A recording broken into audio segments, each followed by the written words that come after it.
que nos traen esta noche, la palabra del Señor, continuando con nuestra serie de los milagros de nuestro Señor Jesucristo. Amén, gloria a Dios, bendito es el Señor. Oh, los niños. Queda poco tiempo. No los han... Los niños, perdón, los niños menores de 8 años. ¿Los niños van a salir? Vamos.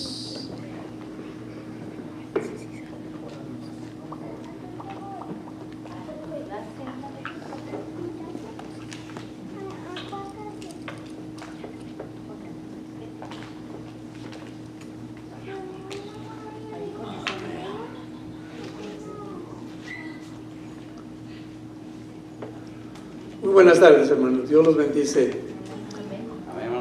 Es de gran placer estar aquí en la casa de Dios a estos estudios de los milagros de nuestro Señor Jesucristo. Le damos la bienvenida también a las personas que nos están sintonizando a través de internet. Y vamos a orar. Padre nuestro que está en los cielos. Señor, santificado santo nombre, Padre. Le damos las gracias en esta tarde porque usted nos ha permitido llegar hasta este santo lugar en el cual venimos a adorarle y a glorificarle, Padre. En este momento pasamos a dar el estudio de uno de los milagros de nuestro Señor Jesucristo, de su Hijo, que fue las bodas de Caná. Señor, que su Santo Espíritu esté con cada uno de nosotros. Limpie, Señor, nuestra mente de todo obstáculo y que podamos asimilar este conocimiento de este estudio, Padre. Gracias le damos en el nombre de Cristo Jesús. Amén. Hermanos, si pueden, bueno, abran por favor sus Biblias en el libro de San Juan. El libro de San Juan, capítulo 2.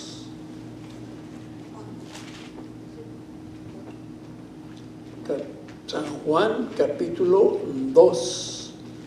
Y vamos a estar leyendo del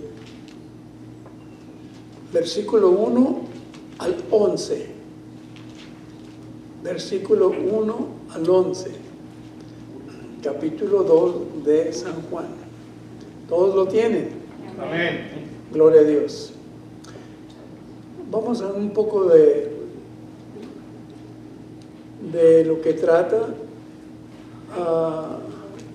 este estudio. Siéntense, hermanos.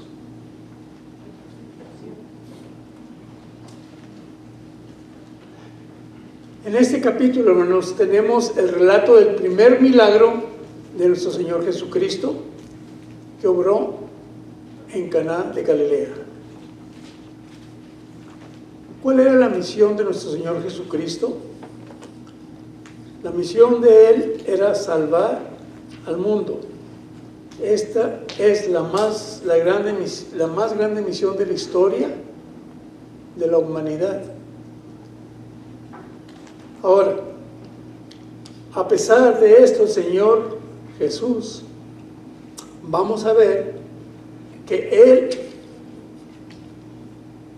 tuvo tiempo para ir y asistir a una boda.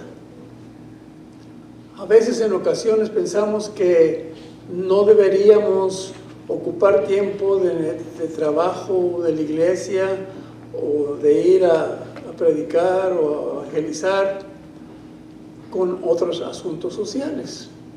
Pero a lo mejor en una de esas actividades, en una boda, pueda ser parte de nuestra misión, como lo vamos a ver aquí en este capítulo. Nuestro Señor Jesús dio importancia a las actividades nupciales porque asistían personas y Él vino o Él fue a estar con ellas. Ahora, habrá momentos, hermanos, en que nuestra misión pueda llevarse a cabo en momentos agradables de celebración con otros, ¿sí? Esa misión que tenemos de llevar el Evangelio. Y cuando estamos allí, incluamos al Señor Jesucristo en esos mismos momentos de placer, si es que vamos a un lugar de esa, a una actividad como esa, una boda. Ahora, las bodas, hay que decir esto, las bodas en los días de Jesús eran fiestas que duraban una semana.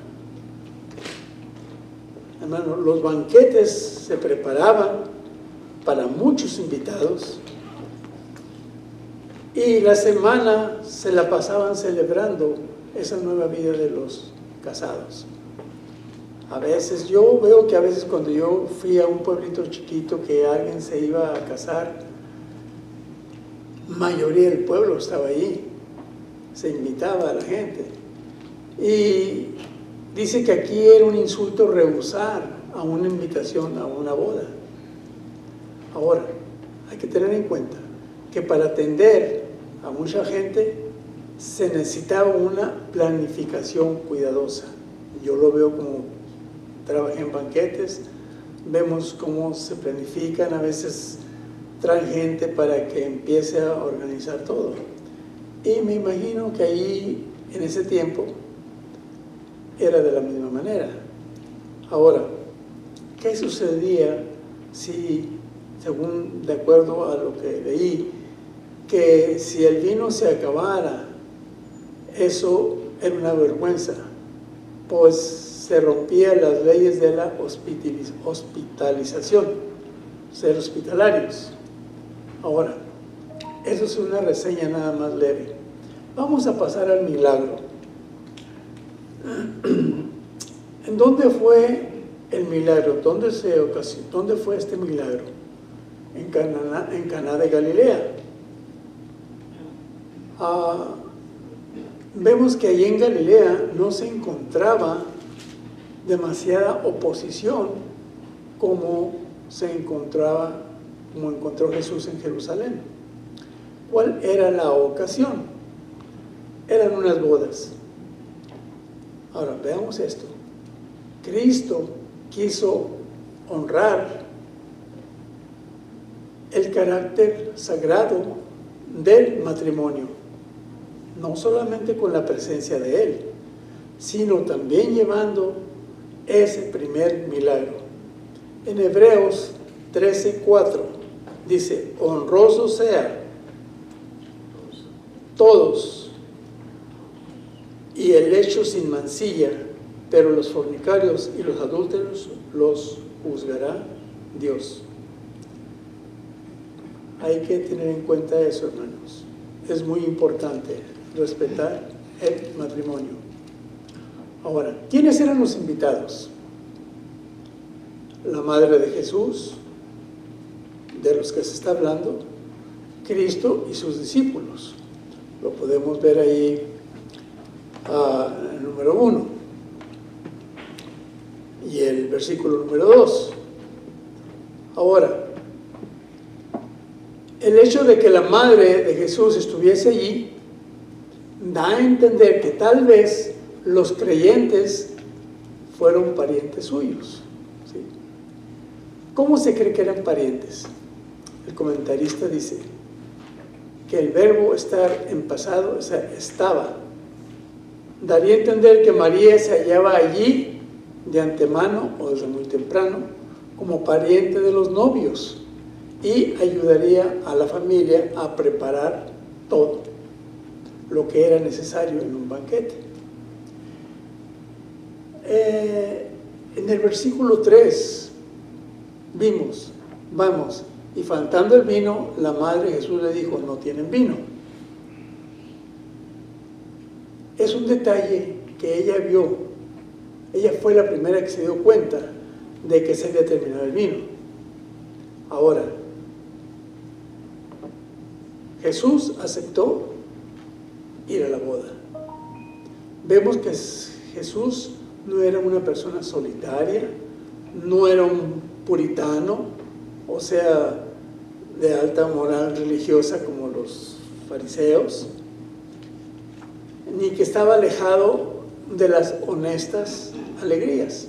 En Mateo 11, 19 dice: vino el Hijo del Hombre que come y bebe, y dice: he aquí un hombre comilón y bebedor de vino, amigo de publicanos y de pecadores, pero la sabiduría es justificada por sus hijos.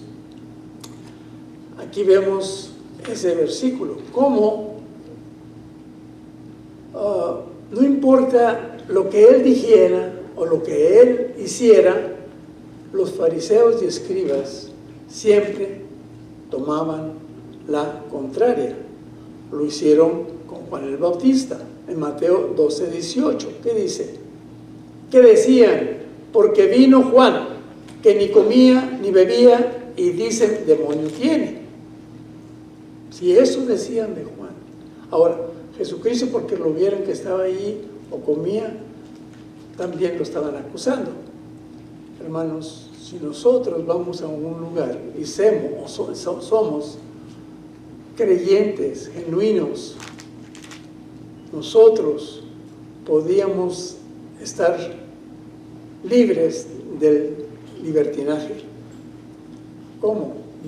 A través de la docilidad del Espíritu Santo. En Efesios 5:18 dice: no os embriaguéis con vino, en lo cual hay disolución, antes bien, sed llenos del Espíritu Santo. Hermanos, cuando se toma un vino o cualquier líquido que contenga alcohol, produce una alegría temporal. Esto se relaciona para algunos que estuvieron en el mundo, yo por ejemplo, nos podemos relacionar de la antigua manera de vivir. Si vuelvo y tomo y sé que me puede dañar mi estado espiritual, lo más probable es que mejor no lo haga, porque el alcohol produce un gozo simplemente que no es duradero. Pero si estamos llenos del Espíritu Santo, va a ser un gozo que va a perdurar por largo tiempo. Ese gozo cura la depresión, la monotonía, la tensión. Mucha gente va y toma alcohol teniéndolo como excusa de que se sienten solos, de que tienen depresión, y tomando eso no les va a ayudar, simplemente se olvidan, pero va a ser mucho peor que antes. Ahora, hermanos, recordemos que debemos someternos a la dirección del Espíritu Santo y sumergirnos en el poder del Espíritu de Dios. Ahora, notemos algo en este milagro. Surge la necesidad. En el versículo 3 dice: y faltando el vino, la madre de Jesús le dijo: no tienen vino. Nos dice aquí por qué se debió esta falta de vino a mitad del banquete. Vemos que se trataba de vino verdadero, que está hecho del zumo de la uva fermentado. No era de zumo de uva sin fermentar. Aquí es donde vamos a tratar un poco este tema. A veces mucha gente nos dice: no debemos de tomar. La Biblia nos dice, vemos que el vino era lícito. Y les puedo dar varios versículos. Génesis 14, 18, Números 6, 20, Deuteronomio 14, 26, Nehemías 5, 18, Mateo 11, 19, Primera de Timoteo 5, 23. Ahora, donde el original en la Biblia dice vino, no dice zumo. Voy a leer el de Deuteronomio, escogí uno, Deuteronomio 14:26, y dice así: y darás el dinero por todo lo que deseas, por vacas, por ovejas, por vino, por sidra o cualquier cosa que tú deseares, y comerás allí delante de Jehová tu Dios, y te alegrarás tú y tu familia. Ese es en Deuteronomio, hablando de vino. Ahora, en Mateo 6 y 9, dice, que ya lo vimos, vino el Hijo del Hombre, que come y bebe, y dicen, he aquí un hombre, comilón y bebedor de vino, amigo de publicanos y de pecadores. Pero la sabiduría es justificada. En 1 Timoteo dice, ya no bebas agua, sino usa de un poco de vino por causa de tu estómago y de tus frecuentes enfermedades. Aquí vemos cómo también el vino se puede usar para curar cierta enfermedad, como lo estamos viendo aquí. Ahora, vamos a ver. Jesús realiza su primer milagro para convertir el agua en vino. Ahora, aquí vemos que van a beber vino, pero los invitados van a beber a discreción, lo cual no quiere decir emborracharse. Es señal de que el vino no está prohibido en la Biblia, no dice, pero sí pero es cierto que las Sagradas Escrituras prohíbe el abuso del vino por intoxicación, que comporta a hacer las cosas fuera de orden.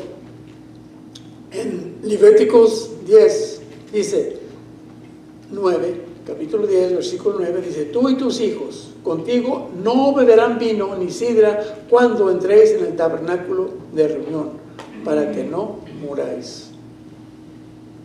Para que no muráis. Quiere decir que eso puede llevarnos a un extremo demasiado peligroso cuando bebemos. Y ahí en adelante, pues no sé cómo se siente a cada uno de ustedes o yo de beber o no beber. En Proverbios 31, del 4 y 5 dice, no es de reyes, o Lemuel, no es de los reyes beber vino, ni de los príncipes la sidra. Número 5, no sea que bebiendo olviden la ley y perviertan el derecho de todos los afligidos. Nos hemos dado cuenta que los políticos y gente con dinero empiezan a embriagarse, y para los líderes nacionales es inexcusable que hagan eso. Ahora, ¿qué sucede cuando beben demasiado? Se perturba la mente y puede llevar a la injusticia y a malas decisiones. Aquí tengo otros tantos, pero no los voy a leer, se pasa el tiempo. Y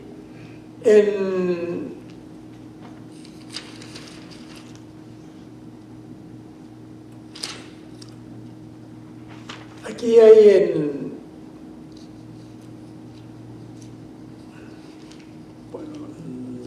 que lo lea. Cuando habla de Eclesiastés 10, del 16 y 18, dice, ay de ti, tierra, cuando tu rey es muchacho y tus príncipes banquetean de mañana. 17 dice, bienaventurada tú, tierra, cuando tu rey es hijo de nobles y tus príncipes comen a su hora, para reponer sus fuerzas y no para beber. Ese es en Eclesiastés 10, 16 al 18. Ahora, en el 18, por la pereza se cae la techumbre y por la flojedad de las manos se llueve la casa. Hermanos, ¿qué nos dice estos versículos? Nos dice que los hebreos tuvieron líderes inmaduros e irresponsables y la nación se derrumbó.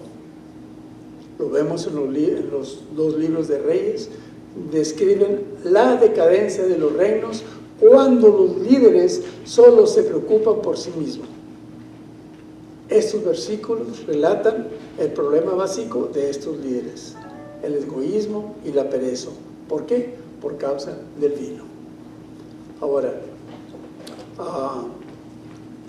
en 1 Timoteo dice 3:8, los diáconos asimismo deben ser honestos, sin doblez, no dados a mucho vino, ni codiciosos de ganancias deshonestas. Ahora, vamos a los versículos de 3 al 5 en el capítulo 2. Dice, y faltando el vino, la madre de Jesús le dijo, no tienen vino. Jesús le dijo, ¿qué tienes conmigo, mujer? Aún no ha venido mi hora. Su madre dijo a los que servían, haced todo lo que os dijere. Aquí vamos a ver esto. Es otra parte que a veces gente se pregunta, algunas, vamos a verlo. Ella comunica la dificultad de la situación y dice, y faltando el vino, la madre de Jesús le dijo, no tienen vino. Es posible, yo me pongo a pensar, que el novio estuviese preocupado por la situación y tratase de buscar vino en alguna parte. Ahora, la respuesta de Jesús, ¿cuál fue? Que no es muy fácil de entender. Yo me recuerdo cuando yo leí eso, cuando dice, ¿qué tienes conmigo, mujer? Aún no ha venido mi hora. Se me figuraba un poco grosero. Sí. Ahora, posiblemente, a lo mejor la madre de Jesús no logró entender lo que Jesús pensaba hacer, pero confió en lo que haría para sacarlos del apuro. Me imagino yo que le dijo, a lo mejor ella si sabía o no sabía que podía hacer ese milagro, simplemente puede hacer tú algo al respecto. Entonces Jesús le dijo, ¿qué tienes conmigo, mujer? Aún no ha venido mi hora. Aquí hay otro punto. Para entender correctamente esta frase, basta compararla con otros pasajes semejantes. Uno de ellos es Segunda de Samuel 16:10. Y el rey respondió, ¿qué tengo yo con vosotros, hijos de Sarbia? Si él así maldice, es porque Jehová le ha dicho que maldiga a David. ¿Quién pues le diría, por qué lo haces así? O sea, vemos, ¿qué tengo yo con vosotros, hijos de Sarbia? Estamos viendo ahí algo semejante, algo parecido. Era cuando iba el rey David caminando y salió un pariente de Saúl y lo empezó a insultar. Y había un soldado de David que dijo, déjame, ábreme paso, voy y le corto la cabeza y ahorita lo mato, ¿por qué te está insultando? Y allí es cuando el rey David responde, ¿qué tengo yo con vosotros, hijos de Sarbia? Si él es así, maldice, es porque Jehová le ha dicho que maldiga a David. ¿Quién pues lo diría? ¿Por qué lo haces así? En el lenguaje de hoy, diría, este no es asunto de sucumbencia, refiriéndose, ¿qué tienes conmigo, mujer? Ahora, la Nueva Biblia Española traduce, ¿quién te mete a ti en esto, mujer?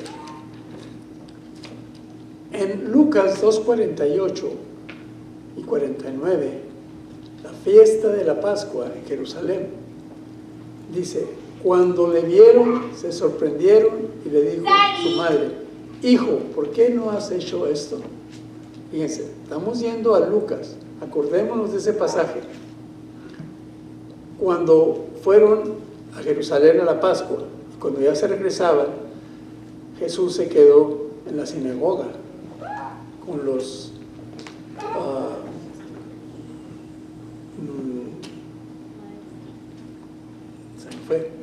con los predicadores de la sinagoga y cuando regresan le preguntan María le dice: hijo, ¿por qué nos has hecho así? He aquí, tu padre y yo te hemos buscado con angustia. Y Jesús responde.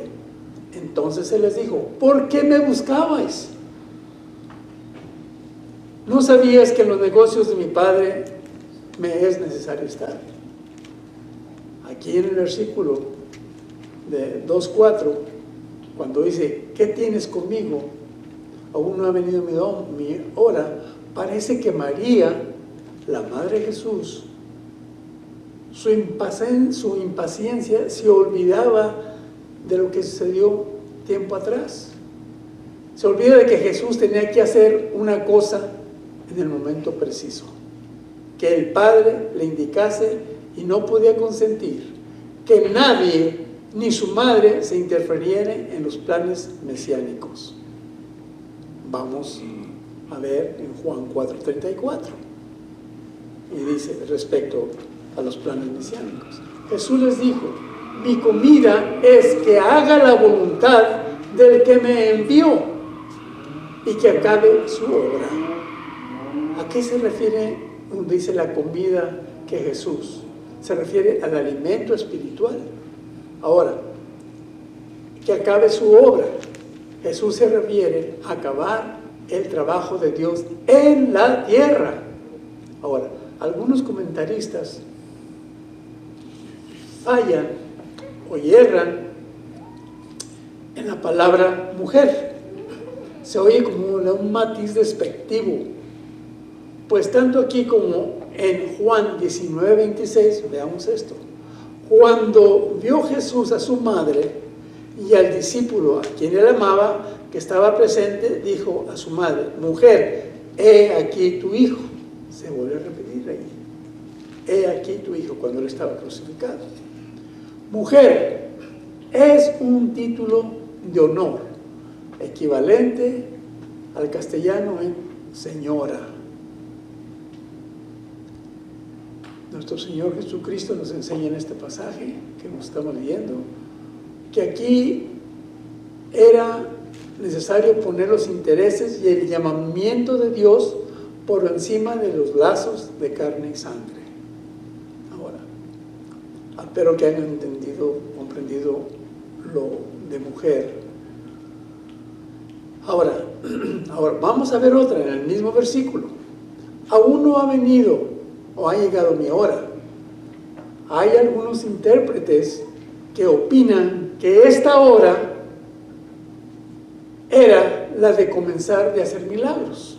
Otros opinan o piensan que la hora de ser era la hora de ser de su pasión y muerte.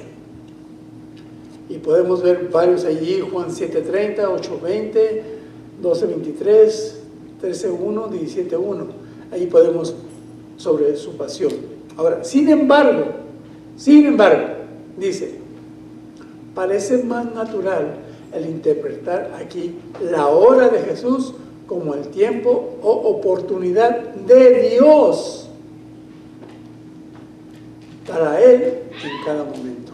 Es la oportunidad de Dios, es el tiempo, es la oportunidad de Dios para él en cada momento. Lo podemos comparar con Juan 7:6. Aquí es donde es significativo el uso del término de kairos, oportunidad, en vez de cronos, tiempo. Juan 7:6 dice: entonces Jesús dijo: mi tiempo aún no ha llegado, mas vuestro tiempo siempre está presto. Allí estamos viendo el tiempo de él. Ahora, dice un comentarista: podría resultar extraño el hecho de que Cristo obrase el milagro que su madre le sugería, pero esta cita de 7:6 como paralelo nos puede ayudar cuando dice que le dijo: mi tiempo aún no ha llegado, mas vuestro tiempo siempre está presto. Jesús hizo el milagro después de que sucedieron las cosas. Dice, o sea, lo hizo por su propio impulso, preparando este principio de sus señales. Esto serviría para confirmar la fe de sus discípulos, como está en el versículo 11. En el versículo 11 dice, este principio de señales hizo Jesús en Caná de Galilea y manifestó su gloria y sus discípulos creyeron en él. Eso era lo que él, y por este principio de señales servía para confirmar la fe de sus discípulos. Este principio de señales hizo Jesús en Caná de Galilea y manifestó su gloria y sus discípulos creyeron en él. Eso fue cuando él empezó el principio de las señales, ese milagro. Ahora, en este pasaje vemos que su madre le indujo a que hiciese algo cuando comenzaba a faltar el vino. Pero él esperó hasta que la necesidad fuera ya a un extremo. ¿Qué nos enseña esto, hermanos? Esto nos enseña que el momento extremo para el hombre es el momento propicio para la oportunidad de Dios. Muchas veces estamos que no queremos recurrir a Dios o nos hemos alejado de Dios hasta que ya nos llega una enfermedad o tenemos una emergencia. Yo voy a poner este ejemplo. Mi nieto, me decía mi hijo ayer que mi nieto fue un choque leve. Él trabaja para Federal Express y iba pasando por debajo de un puente, pero esta vez no traía el camión que él usaba siempre. Posiblemente ese camión estaba un poquito más alto y le pega al anuncio que está arriba abajo del puente y dice, ¡bum!, que se viene para abajo. ¿Y qué pasa? Que le pega a un carro nuevo y allí quedó. ¿Qué va a suceder? No lo sé. Ahora, cuando sucede esto, él conoce de Dios, pero se ha alejado. Yo casi tengo la seguridad que él va a venir a los pies por conveniencia, quizás, no lo sé, pero ojalá y no lo sea así. Ahora, por eso dice, la hora, ya cuando nos llegue el aprieto al máximo y no sabemos qué hacer. Ahora, si Dios se dilata a responder una oración, no es porque Él se olvida de nosotros. Él sabe cuándo es el tiempo adecuado. Del versículo 5 dijo a los que servían, haced todo lo que os dijere. Deducimos de este pasaje, como los hacen los fieles de la iglesia, en esto es importante. El 5 dice, su madre dijo a los que servían, haced todo lo que os dijere. Pongan atención a esto. Deducir este pasaje, como lo hacen los fieles de la iglesia de Roma, que María es medianera universal de todas las gracias. En otras palabras, que es la intercesora. Así lo considera la iglesia de Roma. Y esto es para nosotros, que ya sabemos, a veces nos saca de quicio, sin pensar que eso es así. Ahora, María no llama la atención hacia ella misma, sino hacia Jesús, el Hijo. ¿Por qué creyó conveniente a María hacer esta advertencia a los sirvientes? Haced todo lo que os dijere, para que no les tomara por sorpresa recibir órdenes de un invitado. 2, para que estuvieran dispuestos a cumplir lo que Cristo les dijese, aunque pudiera ser disparatado. Llenar 6 tinajas de piedra para agua, eran para agua. Número 6 dice así, y estaban allí 6 tinajas de piedra para agua, conforme al rito de la purificación de los judíos, en cada una de las cuales cabían 2 o 3 cántaros. Ahora, las 6 tinajas de piedra casi siempre usaban para el lavado ceremonial o las purificaciones legales ordenadas por la ley de Dios. y otras más que eran añadidas por las tradiciones de los ancianos. Había un dicho entre ellos que decía: el que usa mucha agua para lavar ganará muchas riquezas en este mundo. Así es que vamos a gastar mucha agua. Quizás haya muchas riquezas, no. Ahorita estamos viendo las malas. Ahora, en versículo 7, Jesús le dijo: llenad estas tinajas de agua. Y las llenaron hasta arriba, hasta arriba.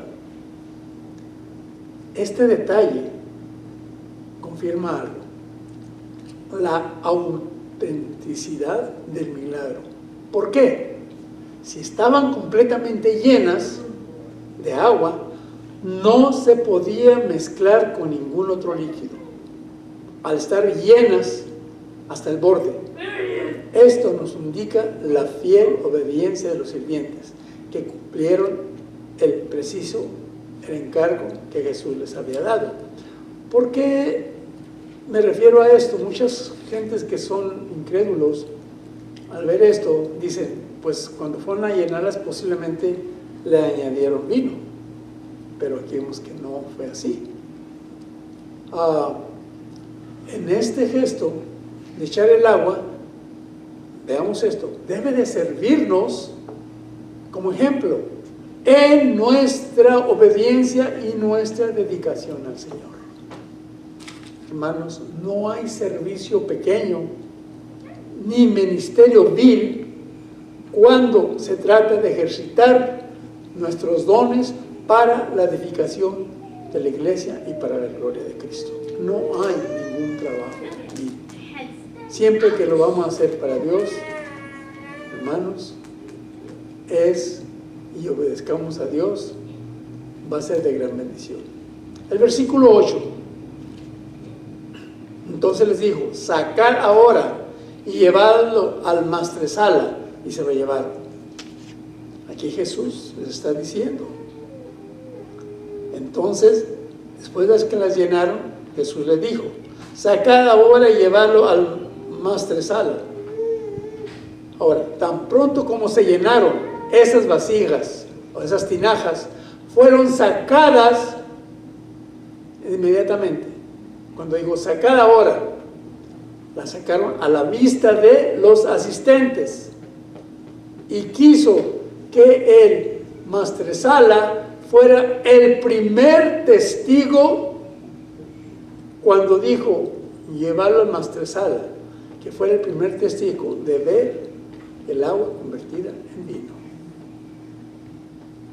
Muchos discuten, no sé si esté bien lo que les voy a platicar, pero varios intérpretes discuten si el agua se convirtió en vino dentro de las tinajas o se iba convirtiendo en vino conforme sacaban el agua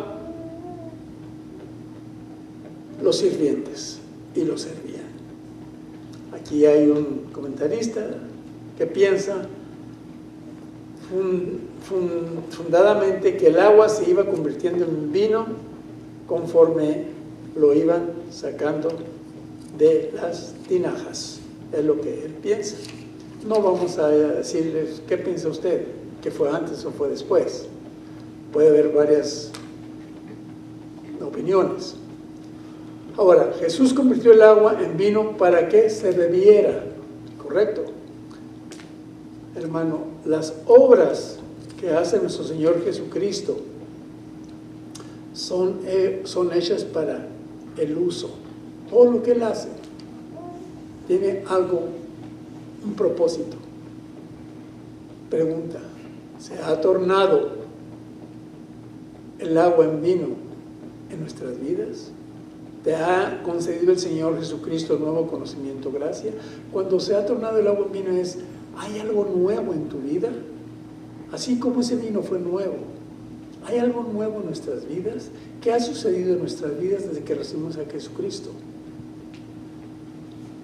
Si es así, hermanos, es para que aprovechemos ese tiempo y saquemos ya ahora los dones que Dios nos ha dado.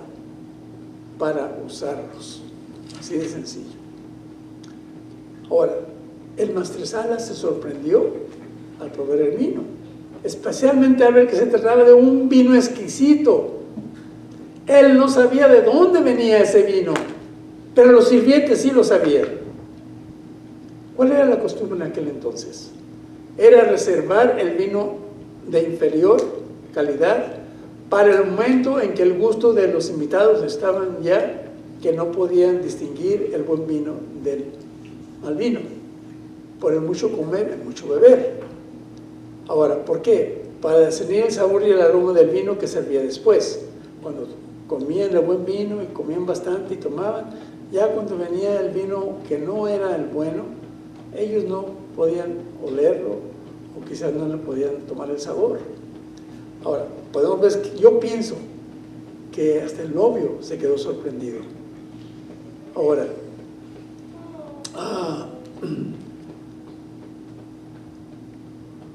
hay que ver esto. Podemos beber vino, sí, pero hay una advertencia: que nuestro corazón no se carguen de glotonería y embriaguez. Lucas 21:34. Proverbios 23:31. No mires el vino cuando rojea, cuando resplandece su color en la copa, se entra suavemente. Hay que tener cuidado, hermanos. A veces vemos, bueno, yo cuando estaba trabajando veía que pedían vino y yo se lo servía en la copa, y al ver ellos cómo lo saboreaban con ciertas comidas y el tipo de vino que estaban comiendo, para serles francos, sí se me apetecía. Pero después de haberlo probado, hay que saber cuándo tomar ese vino y con qué tipo de comida, no nada más así, porque sí. Hermanos, los placeres del pecado aparecen hermosos cuando vemos esas copas bonitas o cuando estamos semi-embriagados, pero al final, ¿qué dice? Son amargas. Pero en cambio, las gozas del Espíritu duran para siempre. Conclusión. Juan 2:11. Este principio de señales que hizo Jesús en Caná de Galilea, y manifestó su gloria, y sus discípulos creyeron en él. Dice el 2:11. Cuando los discípulos vieron los milagros de Jesús, creyeron. Allí dice, ¿sí? Al final del versículo 2:11, creyeron en él. Cuando vieron los milagros de Jesús, ese milagro mostró su poder sobrenatural. Ahora, los milagros no son simples actos sobrehumanos, no, sino que son actos que demuestran el poder de Dios. Siempre que hemos visto un milagro, vemos un poder sobrenatural. No, es el poder de Dios, lo que Dios ha hecho en la vida de aquel que ha sido enfermo, de un cojo, de un ciego, de un enfermo, etc. Ahora, con este milagro se manifestó que su gloria, comenzó la manifestación de su divinidad majestuosa y bondadosa. Este milagro se manifestó su gloria. En Juan 1:14 dice: y aquel verbo fue hecho carne y habitó entre nosotros, y vimos su gloria, gloria como del unigénito del Padre, lleno de gracia y de verdad. Aquí está la majestuosidad, la divinidad de nuestro Señor Jesucristo. Oremos, hermanos. Señor Padre Celestial, le damos las gracias en esta tarde, mi Dios, esperando que este estudio, si ha habido dudas, algunas dudas en este pasaje que no se habían aclarecido anteriormente, y si esto nos ayudó a aclarecer alguna duda, Señor, le damos las gracias. Ayúdenos, Padre Santo, a llevar a cabo este estudio, que sea de conocimiento y que nos sirva, Señor, porque hemos visto varios puntos, y que nos ayude a seguir firmes en nuestra fe. Sea usted con nosotros, cuídenos, Señor, de toda tentación que pueda haber en nuestro caminar. Llévenos de su mano, Señor. Quite todo obstáculo. Sea la bendición suya con nosotros, ahora y siempre, Señor. Se lo pedimos en el nombre de Cristo Jesús. Amén. Hermano, usted, hermano, ¿quién es?